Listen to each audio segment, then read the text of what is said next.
Donc bonjour et bienvenue à tous dans cette parenthèse vidéo où nous allons je vous emmène à la rencontre de Cory Estourné. Voilà, une jeune femme qui a fait aussi l'Institut des neurosciences appliquées de David Lefrançois et qui est coach aujourd'hui. Et nous allons découvrir cette belle personne que j'apprécie tout particulièrement. Voilà, donc bonjour Cory. Ah, bonjour Nathalie, merci beaucoup. Donc voilà, ben, je vais te laisser quelques mots pour te présenter, qui tu es, où est-ce que tu es d'ailleurs en France, pour que les spectateurs sachent où te trouver. Vas-y, je t'écoute. Ok. Ben, moi, je m'appelle Cory Estourné. J'ai 29 ans dans 2 jours. J'habite à Boulogne-sur-Livron, à côté de Béziers. Donc, c'est dans l'Hérault, dans le sud de la France. Et puis, qui je suis, je vais d'abord raconter un peu ce qui m'est arrivé quand j'étais petite, parce que quand j'étais enfant, j'étais une menteuse. Oui, C'est un peu ma particularité, c'est que j'étais une menteuse, je mentais en fait beaucoup. d'accord. Quand j'étais enfant, ado, j'ai probablement commencé comme tout le monde en mentant à ma mère quand j'avais mangé plein de bonbons et que j'avais du sucre partout, mais qu'elle l'avait. Elle me disait, ah, t'en as mangé. Et moi, je disais, non, non, c'est pas moi. Voilà. Comme tous les enfants, en fait, j'ai Ouais, commencé comme ça. Et après, je suis rentrée dans une espèce d'habitude liée au mensonge. Euh, Ça m'a fait mentir pendant longtemps, jusqu'à mon adolescence à peu près, parce que j'avais une très basse estime de moi. Je m'aimais pas, je crois que j'avais même pas trop conscience de ce que ça voulait dire. Et j'avais pas confiance en moi du tout, j'avais peur de plein de choses. Et étant donné que j'avais peur qu'on m'aime pas, qu'on me juge, qu'on m'abandonne, j'utilisais cette stratégie du mensonge pour qu'on m'apprécie, parce que je donnais une image de moi qui était meilleure, peut-être ou pas que la réalité, mais dans ma perception, je n'étais pas suffisamment intéressante, donc j'inventais des trucs. Voilà, donc j'ai fait ça dans mon adolescence sans jamais aimer ça. J'ai jamais aimé mentir. C'était pas par envie de faire du mal, par besoin de manipuler ou quoi, c'était pour moi pour me protéger en fait. Voilà. d'accord. Et il y a eu Donc quelque chose qui aussi a loin fait un que je me rappelle. déclic pour que tu aies arrêté? Non, non, il n'y a pas eu de déclic particulier. C'était juste j'étais malheureuse quoi. J'étais Ouais, triste. Je me sentais seule. Plus on ment, plus on se sent seule en plus. Donc, j'étais juste mal. Je mentais, mais je n'aimais pas ça. Et j'ai fait en sorte, aussi loin que je me rappelle, d'essayer d'arrêter jour après jour, opportunité après opportunité. Et c'est comme ça que j'ai réussi à arrêter finalement en saisissant les opportunités de la vie, de changer de copain, de copine, de changer d'école, de changer de classe. d'accord. Quand on est enfant, c'est l'avantage, hein, c'est que ça change souvent. Donc voilà, j'ai profité de ça pour faire de mon mieux à chaque fois et pour faire en sorte d'être une meilleure personne à chaque fois. Je fais ça depuis petite en fait, toujours, pour être une meilleure personne. Et ça a marché. Au final, j'ai réussi à arrêter de mentir. Donc finalement, quelle a été ta première orientation professionnelle? Ma première orientation professionnelle, ça a été vers le recrutement en fait.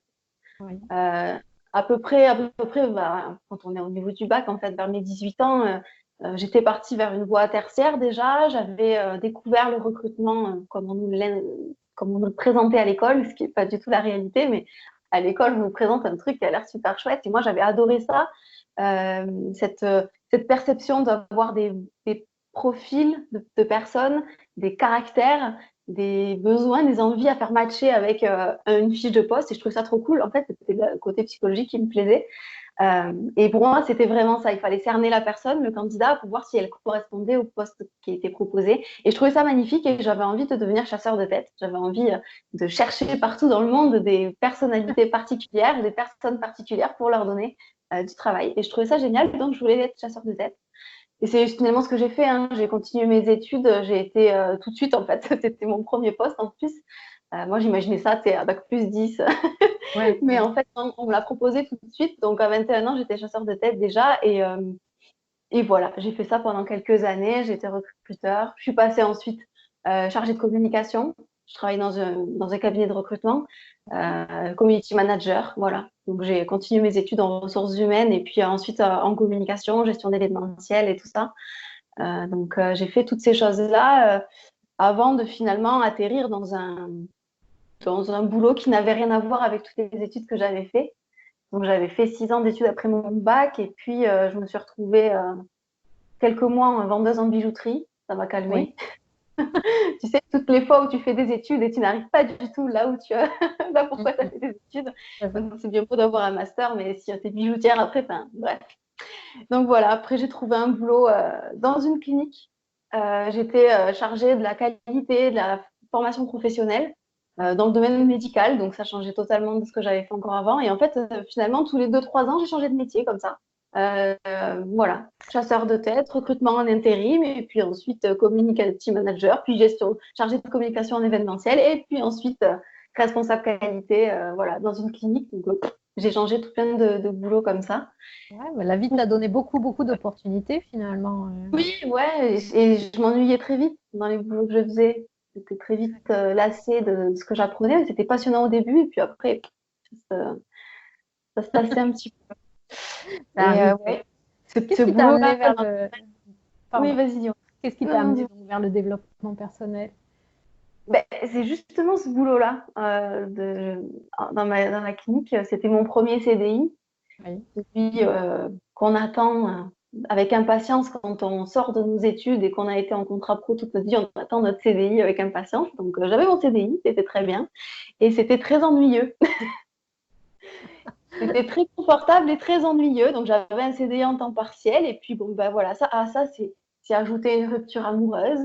Mhm. À ça, c'est ajouter un échec sur le plan personnel. Et puis la déprime de l'hiver, la perception à cette époque-là ben, d'avoir 25 ans, d'être célibataire avec mon chat dans mon CDI ennuyeux. Voilà, j'étais déprimée, quoi. Voilà, j'avais tout plein de croyances. On a toujours des croyances sur, tiens, à cet âge-là, j'aurais déjà ça, à cet âge-là, j'aurais déjà ça. Voilà. Ben, moi, ma croyance à 25 ans, c'est qu'il fallait être marié avec des enfants. C'était pas le cas. Voilà. Donc, c'est C'est cette vrai que dépression. souvent on veut se garer, on veut se ranger, comme on dit, et puis et du coup on se rend compte on s'est mis dans une voie sans issue, quoi, et on se Oui. sent Ouais. prisonnier d'une situation qui est absolument pas satisfaisante. Ouais, et puis on perçoit, en fait, on projette une image à un certain moment de notre vie, on se dit, tiens, à cet âge-là, ben, j'aurai au moins ma carrière qui sera lancée, j'aurai Ouais. ça, j'aurai ça. Et en fait, des fois, la vie t'amène ailleurs, tant mieux d'ailleurs, mais ouais, donc c'est cette période-là, cette petite déprime du moment, gros passage à vide, en fait, grosse remise en question, qui je Ouais. suis, j'ai fait 4-5 boulots différents, à chaque fois ça me plaisait, ça me plaît pas, ça me correspond pas vraiment, il manque un truc, sensation d'être un peu vide, quoi, de servir à rien, j'avais envie de Mhm. faire l'humanitaire ou des choses qui servent à quelque chose. Et j'avais envie de faire voilà, du bénévolat. J'ai eu plein d'idées comme ça pendant cette période. Donc, bah, j'ai bien déprimé. Hein. J'ai laissé le temps à la déprime de faire son œuvre, à la tristesse aussi. Leur dire au revoir un peu à toute cette vie d'étudiante qui s'arrêtait et en même temps cette vie d'adulte qui me plaisait pas. Donc, j'ai pris du temps pour prendre soin de moi. Sur les conseils d'un ami, j'ai commencé à acheter des bouquins sur des thèmes qui me plaisaient, à lire, à regarder des vidéos sur YouTube, voilà, à faire des choses comme ça pour me découvrir. Et j'ai fait du coaching, finalement, de l'auto-coaching. Je me suis posé tout un tas de questions. J'ai fait des exercices qu'il y avait dans les bouquins, voilà. Et je me suis découvert petit à petit, en fait, mes valeurs, mes besoins, mes centres d'intérêt, qui je suis vraiment. Euh, c'est vachement lié aussi à mon passé parce que quand on a beaucoup menti pour plaire aux autres, on n'est pas soi-même et du coup, on ne sait pas qui on est. On arrive à un moment donné et, Mhm. et on a beau être adulte et avoir fait tout plein de choses dans sa vie, on ne sait pas qui on est. Donc cette année-là, ouais, je me suis réapproprié moi, qui je suis dans ma globalité, ce que j'aime, ce que j'aime pas, qui je suis, qui je ne suis pas aussi. Et grâce à ça, j'ai découvert, et j'ai aussi posé des questions à mes amis pour ça. Je leur ai demandé quelles sont mes qualités principales, qu'est-ce que tu vois chez moi que peut-être moi je ne vois pas, et tous m'ont dit la même chose. Voilà, des qualités d'écoute, de patience. J'avais tout le temps envie d'aider tout le monde. Je voulais trouver des solutions aux autres avant même qu'ils en aient besoin. Parfois, j'étais totalement dans le rôle du sauveur. Et du coup, j'ai mis toutes mes qualités que mes amis m'avaient retranscrit en liste. J'ai rajouté ce que moi j'avais découvert de moi dans cette période. Et je me suis dit, tiens, s'il devait exister un métier qui ressemble à ça, qu'est-ce que ce serait? Et donc là, c'est parti sur des métiers d'accompagnement ou de soins, voilà. me suis demandé si j'allais repartir dans 5 ans d'études de psychologie. J'avais pas envie, après mes 6 ans d'études, après le bac, de repartir dans 5 ans d'études. Du coup, je suis plus partie sur des études de coaching. J'avais en parallèle vu les vidéos de David sur YouTube, entre autres. J'avais contacté plusieurs écoles et puis voilà. J'ai choisi à ce moment-là de choisir une école de coaching. Je voulais faire de l'hypnose au début. La première chose que je voulais faire, c'était de l'hypnose. Et Katia, du coup, qui faisait à l'époque le conseil à Lina, m'avait dit qu'il valait mieux que je commence par le cursus de coach. Donc, c'est ce que j'ai fait. D'accord. Et aujourd'hui, donc, comment est-ce que tu définirais ton métier aujourd'hui? Je ne peux pas faire une phrase toute faite là-dessus. J'ai été formée au coaching. Je me suis ensuite formée aussi à l'accompagnement de couple. Oui. Voilà, love coach, sexo aussi. Donc, et puis moi, j'ai développé mon activité qui est un peu un mélange de plein de choses à la fois, vu que j'accompagne les menteurs à arrêter de mentir aussi. Mhm. Ça sort des cases et ça n'existe pas d'ailleurs. Il n'y a que moi qui fais ça aujourd'hui. Du coup, je sais pas si j'ai pas un mot pour décrire ça. Voilà, j'accompagne les personnes qui viennent à moi, ça c'est sûr. Euh, je laisse les personnes venir à moi et je les accompagne dans leur évolution. Alors finalement, il y a quelque chose qui revient assez souvent, que ce soit parce qu'on n'est pas bien dans son couple, que ce soit parce qu'on ment, ou que ce soit parce que juste on a besoin de faire le point, c'est que très souvent les gens qui viennent, et je sais que tu es d'accord avec ça, les gens qui viennent à nous nous ressemblent la plupart du temps. Exactement, exactement. C'est jamais un Moi, hasard. c'est jamais un hasard. Alors au-delà de l'effet miroir, moi je trouve qu'on devient la personne qu'on aurait aimé avoir à l'époque, on était mal dans notre vie. Oui, Moi, quand j'avais besoin d'aide pour arrêter de mentir et pour sortir un peu de cette solitude que ressentais et de ce vide, j'aurais eu besoin de quelqu'un comme moi, en fait. Et je suis devenue la personne que j'aurais eu besoin d'avoir. très mignon. Et je Oh, pense qu'on c'est bien ça. J'aime beaucoup. J'aime beaucoup ça. on devient toujours, et c'est toujours ça, et c'est ça qui est magnifique. Et me retrouve aujourd'hui avec des personnes qui viennent me voir, qui souvent sont perdues, comme je l'ai été, qui souvent mentent ou se mentent à elles-mêmes. Bon, d'ailleurs, on ment tous, mais qui ont cette conscience-là de mentir, de ne pas être tout à fait authentique, comme moi j'ai pu l'être aussi, ou alors des personnes qui sont totalement perdues dans leur vie, qui ne savent plus qui elles sont, comme moi je l'ai pu être aussi. Donc, elles viennent, et tant mieux. Et moi, je les accompagne là-dedans. Finalement, j'ai déjà fait ce travail sur moi, je continue à le faire. C'est un travail de toute une vie. Mm. Et très souvent, je les amène à devenir la personne dont elles ont besoin aujourd'hui quand elles arrivent et qu'elles vont mal. Ouais. Ouais, c'est très bien. Ah, j'admire. J'aime beaucoup. Donc aujourd'hui, concrètement, finalement, de quoi se composent tes accompagnements? Par exemple, je sais que tu fais des ateliers. Donc, Oui. parle-nous un peu des gens qui viennent à tes ateliers. Qu'est-ce qu'ils recherchent et qu'est-ce qu'ils y trouvent dans tes ateliers? Alors, mon accompagnement, en fait, il est hyper large. Mhm. Parce que bon, bah, j'habite dans le sud de la France, à côté de Béziers. Donc, j'ai des personnes de la région, notamment les ateliers que j'anime. Je les co-anime avec Paul Fontaine, du coup, vu qu'on vit ensemble, on est tous les deux coachs. Mhm. On co-anime ces ateliers tous les deux. Donc, c'est pour les personnes qui sont de la région. Euh, Ces ateliers, on les a créés parce qu'on avait envie d'être avec les gens vraiment. On avait envie de tester cette expérience du groupe aussi, qui est magnifique. Il y a toujours une espèce d'énergie dans les groupes comme ça qui est trop belle. Et on avait envie de voir ça. On a l'habitude de faire, lui et moi, des accompagnements individuels, des coachings individuels. Moi, je fais des accompagnements de couple, donc j'ai 2 personnes. Mais le groupe, quand il y a plusieurs personnes qui ne se connaissent pas du tout et qui viennent autour d'une thématique, ou d'un problème central, ça crée une cohésion qui est merveilleuse. Donc, on avait envie d'essayer ça. Et c'est un succès, c'est un vrai succès. Nous, on adore ça. On en fait tous les samedis matins au sein de notre cabinet de coaching. Et c'est génial. Et donc, on fait plein de thèmes de développement personnel. En fait, on reste sur du très large. Ouais. Voilà, la Par exemple, confiance c'est en quoi soi, comme la thème? gestion des Pardon. peurs, la motivation. Ben, samedi prochain, on fait réussir son couple. Voilà, des thèmes comme ça qui concernent un peu tout le monde.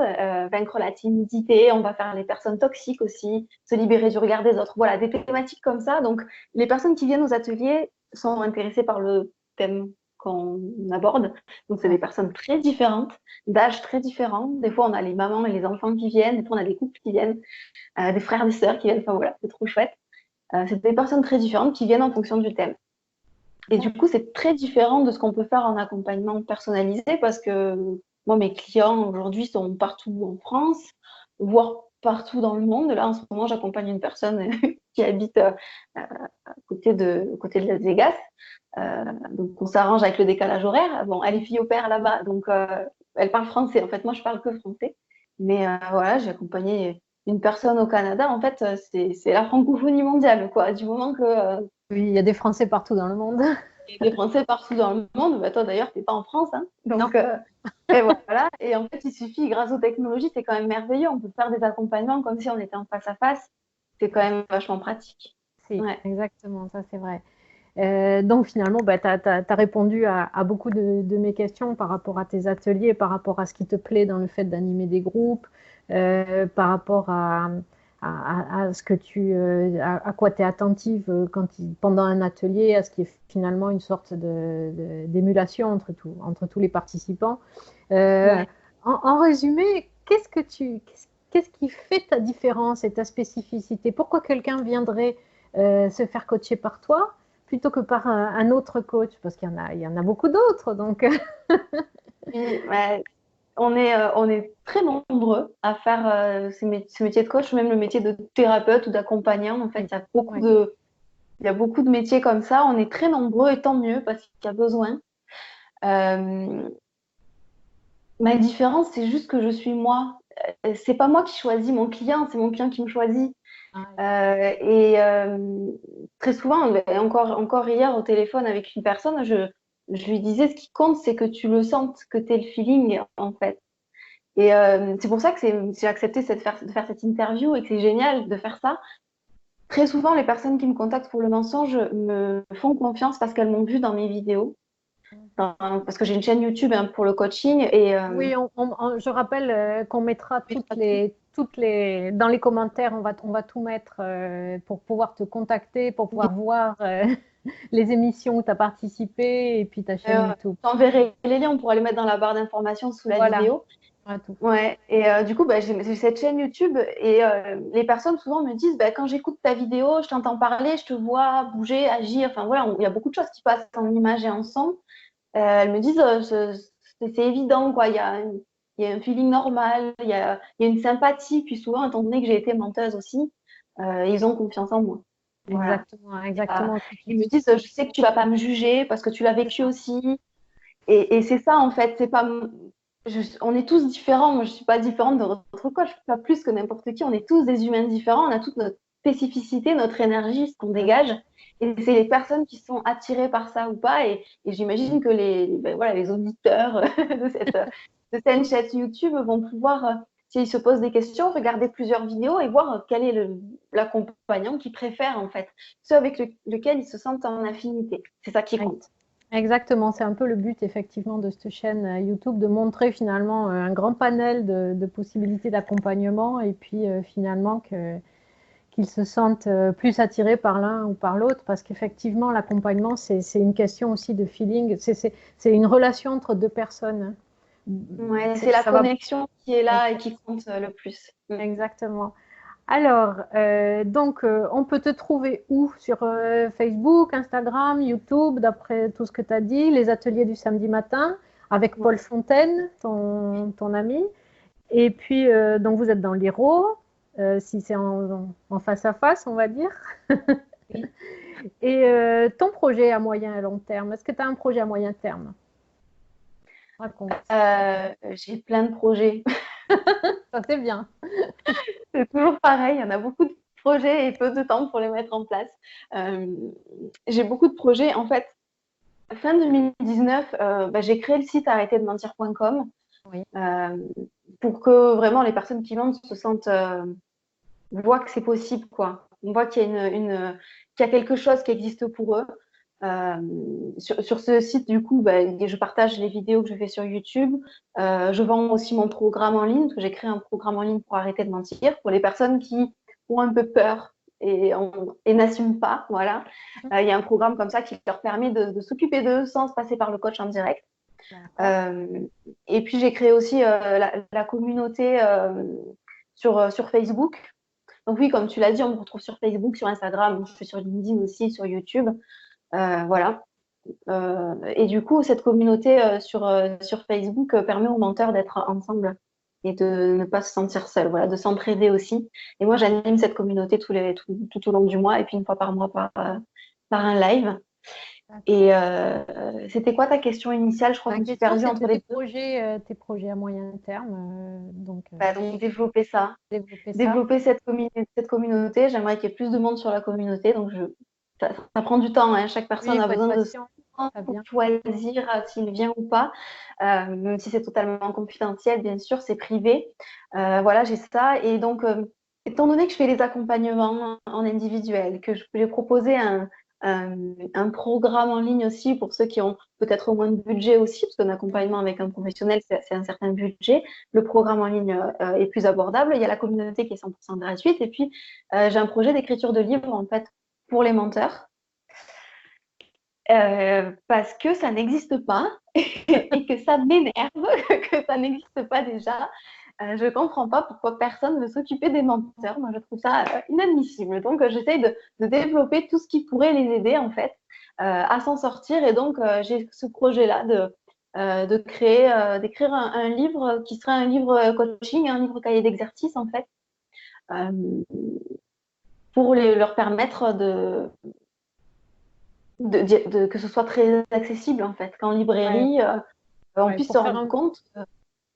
un livre, ça fait un premier pas. En général, le premier pas, c'est qu'on va voir sur YouTube si on trouve quelqu'un qui parle de notre problème. Le deuxième Oui, pas, c'est qu'on s'achète quelques livres pour en savoir un petit peu plus. Et puis, c'est vrai que le troisième pas, ben, c'est qu'on va participer à un atelier. Et puis après, bon, ben, on décide de se faire un accompagnement privé par un coach pour vraiment finir de travailler notre problème. Mais c'est vrai que c'est intéressant de proposer un livre parce que ça fait partie des premiers pas vers la résolution de notre très problème. accessible, un livre. Et j'ai un double objectif sur ce livre, c'est que, alors, dans mes rêves les plus fous, bien entendu, le livre devient best-seller ou je sais pas quoi, mais c'est pas ça le but. Le but, c'est qu'il soit dans les librairies pour que les gens le voient. Parce que le problème du mensonge, c'est que c'est très mal connu. Mal vu. Les personnes qui disent ne pas mentir, parce qu'on ment tous, hein, tout le monde ment, donc c'est juste qu'on n'est pas conscient de ça, mais les personnes qui se sentent, ah, moi je déteste le mensonge, ben, voilà, qui se rendent compte qu'il y a quelque chose d'autre en fait derrière, qu'on est tous concernés à un moment ou à un autre, qu'on l'appelle comme ça ou pas. Et le but, c'est que ce soit, voilà, que ce soit connu, que ce soit vu, que ce soit. Voilà, c'est aussi pour ça que j'accepte de passer à la télé pour ça. J'ai déjà été invitée sur un plateau télé. J'ai une autre chaîne qui m'a contactée il y a peu de temps pour un projet, peut-être, on verra.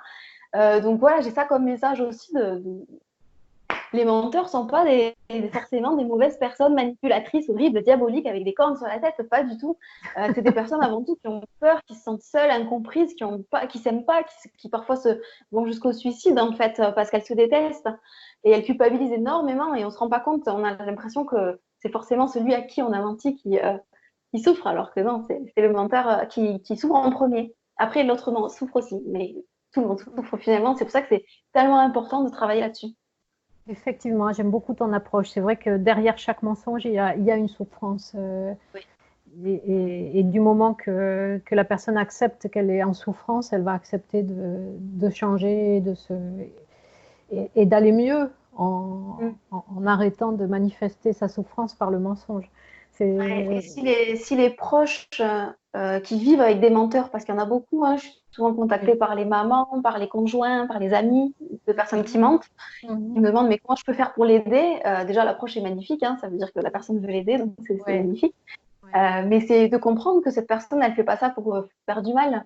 Si on te ment, c'est pas pour te faire du mal, sauf si tu tombes sur un profil pervers ou manipulateur, mais ils sont quand même beaucoup plus rares par rapport à toutes les personnes qui mentent et qui en Mhm. souffrent, de ce que je vois. Mais si quelqu'un te ment, c'est pas pour te faire du mal, c'est parce qu'il a besoin de se protéger et qu'au contraire, il te fait pas confiance. Et la personne, si elle comprend ça, elle change de positionnement face au menteur et ça peut tout changer. Mhm. Mhm. Mhm. Chouette. Donc tu dois travailler à la fois le menteur et puis son entourage finalement. Et l'environnement, ouais. Ouais. C'est pour ça que j'ai fait une vidéo comment réagir face à un menteur. Parce que je Ah, veux aussi aider les personnes qui sont confrontées à ça à réagir de la bonne façon. D'accord. Ah, ben très bien, très très intéressant, C'est Cory. global. Le, C'est pour le ça le temps projet. avance, Oui, je le parle temps beaucoup. avance. Je suis ravie parce que tu es vraiment dans ton authenticité pour cette interview et c'est vraiment un plaisir de t'écouter et de voir à quel point tu es passionnée par ce sujet. Et je suis Ouais. persuadée que tu dois faire des accompagnements passionnants et très intéressants et très efficaces pour les gens qui en ont besoin. Quelle serait, on va terminer sur la question Colombo, la dernière, celle auquel on ne s'y attend pas. Mais par exemple, quel conseil est-ce que tu donnerais à un coach qui débute? Ah ben moi le conseil que je donne aux personnes qui me contactent, hein, j'en ai eu certaines qui m'ont demandé si elles devaient faire coach ou pas. J'ai déjà du coup conseillé là-dessus et moi mon conseil c'est de d'abord travailler sur soi, Mm. de d'abord régler ses problèmes du moment parce que des problèmes on en a toute la vie. Mais de d'abord faire un gros travail sur soi parce que quand on se met à accompagner des gens, on se retrouve avec, comme on l'a dit tout à l'heure, des personnes qui nous ressemblent et donc qui viennent réveiller nos blessures parce que nous aussi on en a bien entendu. Et si on n'est pas assez solide face à ça, on sera un mauvais accompagnant finalement. On va faire beaucoup de transferts et c'est pas bon. Donc Ouais, d'abord travailler sur soi pour être solide et savoir que ce pourquoi on va accompagner les gens, savoir qu'on a réussi à le dépasser, se sentir assez solide là-dessus. je suis tout à fait d'accord avec toi. Si tu arrives à accompagner les menteurs, c'est parce que tu assumes complètement le fait que toi, tu as été menteuse et puis tu as travaillé dessus et finalement, Ouais, j'ai trouvé des parades, oui. Et du coup, je peux reconnaître certaines choses. J'ai beaucoup de recul. Moi, j'ai arrêté de mentir, je sais pas, il y a 10 ou 15 ans peut-être. Donc là-dessus, j'ai beaucoup, beaucoup de recul, plus que sur d'autres thèmes, hein. exactement. Mais sur ce thème-là, j'ai beaucoup de recul et puis je l'ai vécu moi-même. Donc, je comprends ce que ça fait. Et je pense que c'est ça qu'on devrait faire. Ça peut être un deuxième conseil pour les personnes qui veulent devenir coach. À un moment donné, quand on est coach, on nous demande ta spécialité, c'est quoi? Ah là là Ouais, c'est ça. là. Moi, je n'ai pas cherché de spécialité, j'ai attendu que les gens viennent à moi et de voir avec quoi ils venaient. Et en fait, ils venaient toujours avec les mêmes types de problématiques, avec les mêmes besoins. Et c'est mes clients qui ont créé ma spécialité, c'est pas moi qui l'ai choisie. Elle m'est tombée comme ça là. Boum. Je voulais pas à la base coacher pour accompagner les menteurs, c'était pas une volonté réfléchie. C'est que j'ai fait une vidéo et depuis, je suis contactée tout le temps. Donc, voilà, c'est eux qui ont choisi pour moi, et tant mieux parce que c'est ce qui est le mieux, quoi. Ouais. Mais écoute, c'est parfait. On va rester sur ces mots et puis sur ton beau sourire. Vraiment, ça a été un plaisir de, Merci. un plaisir de t'accueillir sur cette chaîne. Je rappelle donc que toutes les références de Cory, vous les trouverez en bas sous la vidéo, comme on Ouais. dit. Et puis, merci beaucoup de nous suivre. N'oubliez pas de vous abonner pour recevoir toutes les nouvelles vidéos que nous allons faire sur cette chaîne. Je ne serai pas la seule à faire les interviews, donc n'hésitez pas à aller voir et je vous souhaite une bonne fin de journée. Au revoir. Au revoir, Cory. À bientôt. Merci. Au revoir. À bientôt.